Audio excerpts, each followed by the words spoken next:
Azteko eta behin, euskara nola dago? Ze osasun du euskarak, gaur egun, zure ustez? Nik esango nuke oso osasuntsu ez, baina makal ere ez. Eta beti begiratu behar da nundi gatozen eta nun gauden. Eta alderdi horretatik asko irabazi dugu azken urteetan, baina oraindik, nola esango nuke, erabat ondo egongo dala ez dago bermatua, eta hori bakoitzak landu beharko du egunez egun. Hori horrela da hizkuntza gutxitu askoren kasuan. Nola laburtuko zenuke azken 30 urteotan egin duen ibilbidea? Esango nuke egin zitekeen ibilbidea egin duela. Beti egoten daukera pikin bat gehiago egiteko, ez dut hori ukatuko. Baina, eta hasieran oso optimista izan ginela, eta behar bada horrek berak eman zigun aparteko animoa, ez da, pentsatzen genuen, hemen D eredua jarriko da, ikusten duzu gurasoek erabateko apustu egiten dutela D ereduaren alde, ikusten duzu inkestek zer ematen duten, 25, 30 urtetik berako gazteen eta nerabeen artean esaten duzu, eta gero konturatzen zara euskeraz eskolan ikaste edo zerbait ikastea oso ondo dagola, baina hizkuntza bat erabiltzeko beste gauza asko behar direla. Eta 1900 eta 80 batean, ez dakit 121 edo baldin baginan elebidunak, horri ezin zaiola buelta eman, hori ezin da erabat iraulkatu ez 25, ez 30 eta ez ziurrenik 40 urtean. Hala ere, etorkizun ertaina, hurbila, orain laburra, datorkiguna alegia nola ikusten diozu, gure hizkuntzari? Esperantzatsu.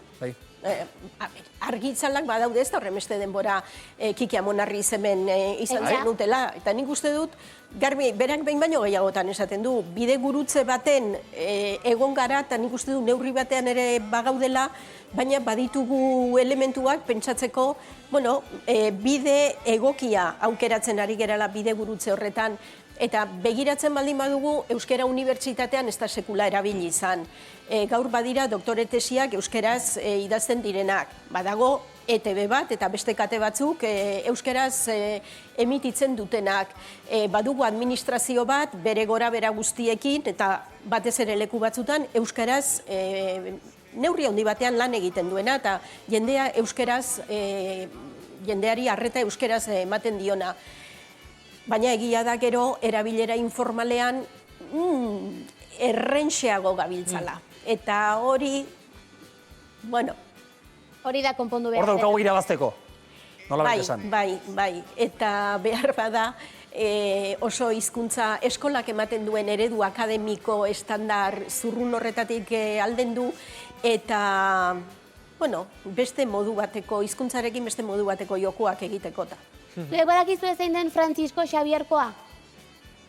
Nafarroako... Ez que oso interesantea da. Zan santu bat, eta justu abenduaren 3an hiltzen, eta bere azken hitzak izan ziren euskeraz. Eta horregatik ospatzen da abenduak 3 euskararen eguna. Bazenekiten hori? Begira. Datu polita da, datu polita da. Eta zu bazenekien 1995ean instituzionalizatu zela euskararen eguna? Bai.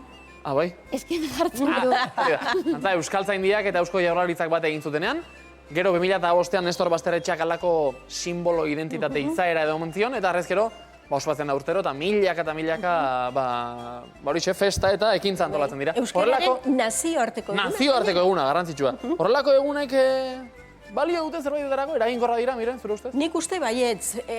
Nik beti esaten dut, berdin emakumearen nazioarteko eguna denean, edo beste edozein nazioarteko egun denean, horrek baduela alde bat ona. Eta alde on hori da, honezkero, ez dakizen bat herritan, eta ez dakit arituko dira, euskera batzordeak, jendea, behar badazuek ere bai eskolan, ez dakit gauzak prestatzen euskeraren inguruan gogo eta berezi egiten, edo behintzat gai hori lantzen. Eta hori beti da ona, eta horrek balio du, arreta horretan jartzeko, pentsatzeko oraindik zen badaukagun egiteko, horretaz hitz egiteko, eta bestalde, horrelako egun bat behar izatear ez da oso seinale ona. Ze gauzak normal daudenean, ez da horrelakorik emakume nazioarteko eguna badago, baina oraindik gizonezkoen nazioarteko egunik ez dago. Espero dut ez duzuela behar izango zeuen onerako. eta horrela beste hainbat gauza. Eta euskararen nazioarteko eguna badago, baina gaztelaniaren nazioarteko egunik gehienaz ere, Cervantesen inguruan gogoratzen da, dezagiz zer, baina frantsesaren nazioarteko egunik ez dago, eta horrela, orduan, oso ondo dago, behar da, ondo pasatzen dugu horren arira, baina aukeran espalego euskerak beharreztuelako. Hori da, beharrik espalego. Hori seinalarik. Oin, espaldin badago, Nafarroan azkenen boladan hartzen ari dara erabakien arabera horregatik kentzen dutelako oso gaizki. Seinale txarra. Bai.